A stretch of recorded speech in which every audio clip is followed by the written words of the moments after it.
October 7th, 2019. Frankfurt, Germany. The time is exactly 11:40 a.m. Thomas Kraus, an investigator in the cybercrime division of the German Federal Police, was doing his job, monitoring suspicious money flows and hunting for illegal activity on the dark web. That day, a new alert flashed from his automated monitoring system. The program had detected a series of Bitcoin transfers, far larger than usual. The source had been repeating for days, but on that specific day, the transfers were extraordinary. Massive sums were linked to a single digital address, an address that didn't exist in any police database. Thomas decided to dig deeper and opened his Tor browser. For those who don't know, Tor is a gateway to the dark web. I warn you, never ever try to use it or enter the dark web because it is extremely dangerous and can completely destroy your life. When Thomas entered Tor to track the address, a massive marketplace opened before his eyes. Marketplace Darknet. It was a digital bazaar for everything illegal: drugs, weapons, forged documents, stolen passports, and credit cards. Everything was displayed with public prices, without a hint of fear. But the real shock wasn't just the products, it was the numbers. Each item had hundreds, sometimes thousands of reviews. Every review was proof of a successful sale. These people weren't just running a market, they were operating with total defiance. It was a clear message to security agencies worldwide. If you think you can hack us, show us what you've got. And so began the story of the largest electronic war ever fought by the German police, the story of Marketplace Darknet. Today, we talk about one of the most dangerous digital cases in German history, a market that challenged the law and sold the forbidden in broad daylight. Who founded this site? How did they deceive the police for years? And was it one person or an entire criminal network? A young German man named Sascha. I did extensive research to find his full name, but German laws prevent publishing the full names of defendants to protect their families. So, he is known as Sascha F. In 2017, Sascha was 24 years old, living with his family in a small apartment in Ulm. He was a typical university student studying computer science, but since childhood, he had been obsessed with programming and the world of hacking. He was an introvert with very few friends. He always felt like an outsider, preferring the world of computers over social life. Online, he felt powerful and intelligent. He spent his time in hacking forums, fascinated by data breaches and challenges against the police. He felt he had finally found a place where he belonged, a place where no one judged his appearance or social status. Now listen closely. What I'm about to say is a turning point in Sascha's life, and it's a message for every parent and every young person. We live in a time where everything is exposed, and the world we see online often looks deceptively perfect. Let's be honest. Don't you ever find yourself scrolling through social media, watching one of those perfect influencers, and feeling a bit of envy? In the old days, if a child wanted to be jealous, he'd be jealous of the kid next door who got a new toy. Jealousy was limited to your street, your neighborhood. Everyone was more or less on the same level. But today, the internet has flipped the world upside down. Any kid or young adult can see people from all over the globe living lives that look flawlessly perfect. Luxury cars, mansions, endless travel, constant laughter. Every day, social media feeds us ideal lives with zero mistakes. The moment someone gets a few followers, they start acting like they're living in paradise. But here's the truth. It's just a picture. The perfection is in the pixels, but real life is ordinary, and sometimes it's even worse than yours. The problem is, the human brain believes what it sees. It starts comparing, and suddenly, you feel less successful, less lucky, and weaker. For someone shy and introverted like Sascha, this environment was toxic. Sascha wasn't social. He didn't have the charisma to brag about his life on Instagram. But he was human. He wanted what they had. Since he couldn't find his place in a world of perfect faces, he looked for another world. A world with no photos, no bragging, and no beauty contests. A world where people communicate through pseudonyms. In that world, nobody cares what you look like or what you own. All that matters is, how smart are you? How strong are you? And your strength is measured by how many systems you can hack and how many laws you can break. This is where Sascha found himself, in the dark web. A place where intelligence is king and power isn't measured by money, but by the ability to remain invisible. A message to every parent. Everyone holding a phone today needs to pay attention. Don't think for a second that your child or sibling is far from this world. When someone lives under the pressure of constant comparison, you wouldn't believe what they are capable of learning or doing. They can create things the whole world never saw coming. Sascha became obsessed with the challenge. He wanted to be the mastermind. He wanted everyone to talk about him, but without ever knowing his name or seeing his face. He read stories of legends like Silk Road, ordinary people who challenged the police and made millions. He didn't want to be just a hacker. He wanted to be the one the police would hunt for years and never find. He decided to move his ideas from his head to reality. For long nights, he programmed and planned. Every detail was calculated. The site had to be perfect, fully encrypted, totally secret, and every transaction had to be in Bitcoin. Why Bitcoin? Because it's a digital currency that is notoriously difficult to track, especially on the dark web. The day the site launched, there was no fanfare. Sascha manually shared the link on hacker forums and secret Telegram channels with a simple post. New marketplace, highly secure, lowest commission fees. Try it yourself. The first seller joined and posted an ad for a small amount of hashish. The first buyer arrived, paid in Bitcoin, and received the goods. The buyer returned to the site and left a review. Everything went well. Goods arrived. Thanks. That single sentence was the spark. Every day the number of sellers and buyers grew. Every positive review was a free advertisement that the market was safe. It ran like clockwork. Sascha watched the numbers climb, the money flow in, and his reputation spread like wildfire. He built a rating system, stars for sellers, reviews for products, just like any legal shopping site. The only difference, every product was illegal. To build ultimate trust, he implemented a system called escrow. When a buyer pays, the money is held by the site and isn't released to the seller until the buyer confirms they received the package. Soon, Sascha realized he couldn't run this empire alone. With tens of thousands of users, the work became too complex. He needed a professional team, ghosts who worked for Bitcoin. He posted a cryptic ad in the dark corners of the web, seeking programmers and security experts for a major project. Salary in Bitcoin. Identity stays anonymous. The response was overwhelming. Within a week, Sascha assembled a team of 4. Shifra, a brilliant programmer from Berlin, responsible for site development and fixing bugs.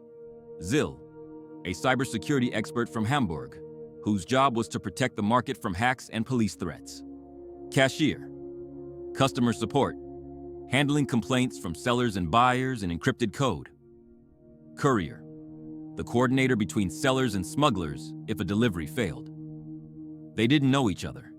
They didn't even know Sascha's name. They communicated through an encrypted app called Tox, which is nearly impossible to track. Meetings were held once a month in encrypted chat rooms. Even their language was coded.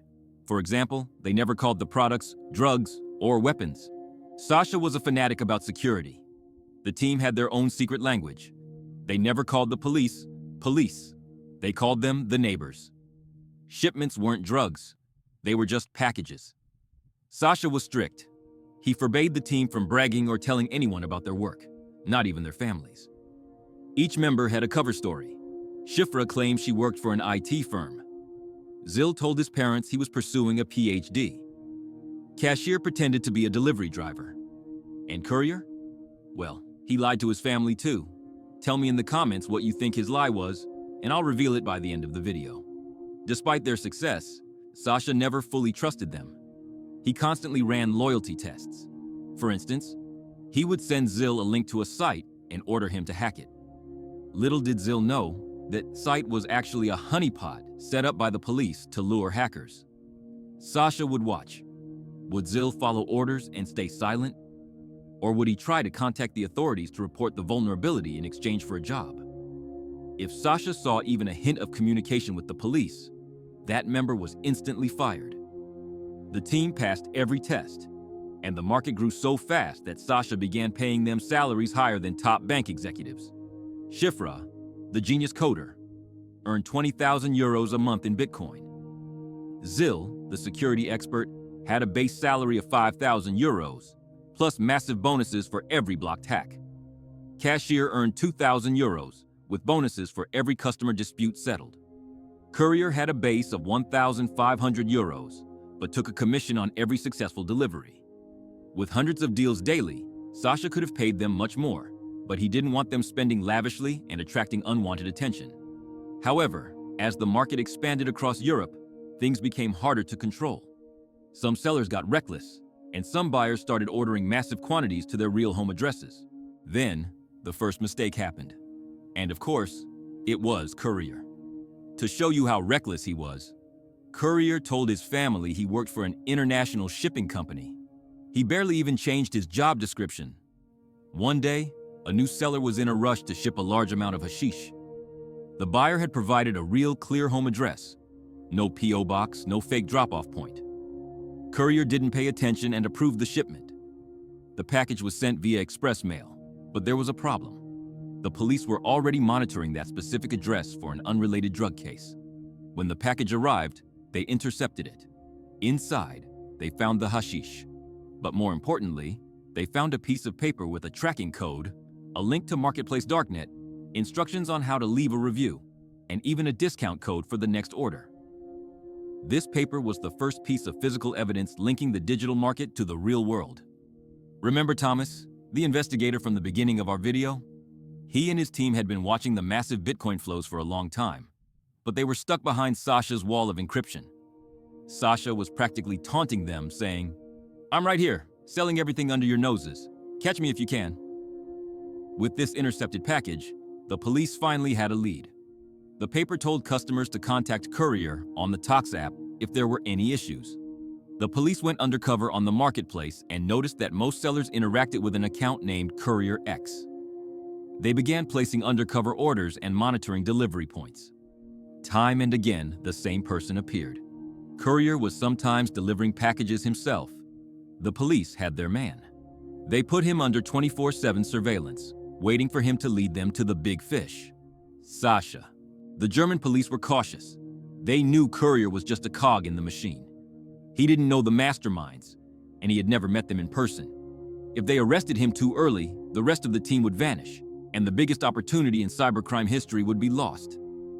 By the spring of 2019, the police had a massive file of aliases, Bitcoin addresses, and emails, but not a single real name, except for Courier. Desperate, the German authorities reached out to the Dutch high-tech crime unit. The Dutch were legends in this field. They were the ones who took down the Hansa market. The Germans asked, "How do we unmask the people behind the screens?" The Dutch replied, "You're looking at it the wrong way. You need to compromise the app they use to talk to each other." The Germans knew the team used Tox, but it was an encrypted fortress. Or so they thought. The Dutch had a bold solution: a Trojan horse. Undercover German officers created a fake seller account on Marketplace Darknet. They pretended to be large-scale drug dealers. After a few successful deals, they contacted Courier on Tox, claiming there was a major issue with the shipment. They sent him a file titled Return Details and Shipping Logistics. Inside that file was a specialized virus developed by the Dutch. The moment Courier clicked open, his phone belonged to the police. They could see his location, his IP address, and every live message he sent. Alive, through Courier's compromised device, the police gained a front-row seat to the team's secret world. They watched the chats between Shifra, Zill, and Cashier. They saw the codes and the schedules. Even better, Courier was reckless. He used the same phone for his personal life. The police found photos of his family, his personal emails, and even his passwords saved in his notes. They hacked into his email and found a message from Shifra containing instructions on how to access the marketplace's backup servers. Bingo. The police now had the keys to the kingdom. They entered the servers, scraped all the data, and recorded every transaction ever made. To ensure they never lost access, the police sent a fake update notification for the Tox app to the entire team. The team thought it was a security patch. In reality, it was a German-Dutch spy bug. The virus was so well designed that it didn't drain the battery or slow down the devices. The trap was set. Hunting the shadow. Sascha F. Despite controlling the devices of the entire team, the police faced one final massive hurdle.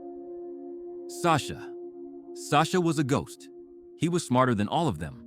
He never used the same device twice. He used extra layers of encryption, and he communicated through intermediaries. There was no direct digital footprint linking him to the market. But the police began a massive data mining operation, analyzing Bitcoin flows and internet traffic patterns.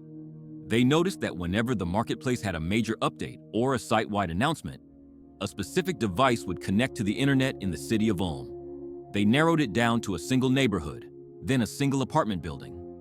They monitored the Wi-Fi traffic.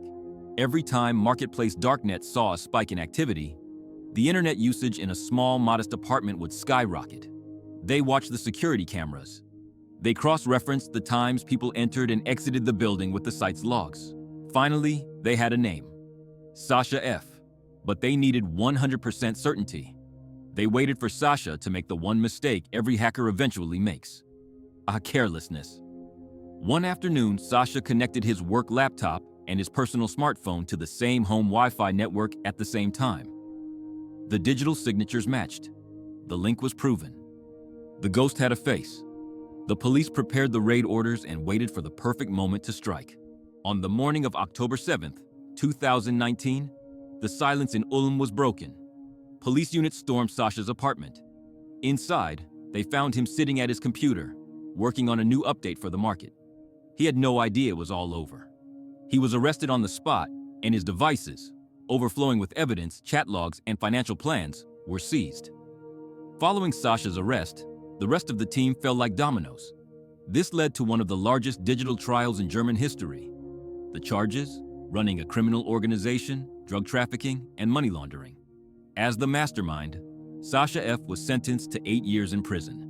The rest of the team received sentences ranging from 3 to 6 years depending on their roles. Some had their sentences reduced because they cooperated with the investigation. The court emphasized that the danger wasn't just the drugs. It was the sophisticated encrypted digital system they built, which posed a new, unprecedented challenge to European security. In the same month, Sascha was arrested. The German police replaced the marketplace homepage with an official notice. It announced the seizure of the site and issued a chilling warning to all users: your data is now in the hands of the police. Reflection and final message. What struck me most about this story is the date of Sascha's arrest, October 7th, a date that now holds a very different and profound meaning for every Arab. We pray that this date marks the beginning of the end for the occupation. Always keep our people in Palestine in your prayers. May God have mercy on all the martyrs. I didn't tell you this story just for entertainment. It carries a vital message. The wrong path never truly lasts. No matter how big you think you are, there is always someone bigger. No matter how brilliant you think you are, there is someone smarter. Pride and ego only destroy their owners in the end. The road to quick money, especially through illegal means, always ends in regret. And please, don't believe everything you see on social media. The perfect lives, the stacks of cash, the shortcuts to wealth.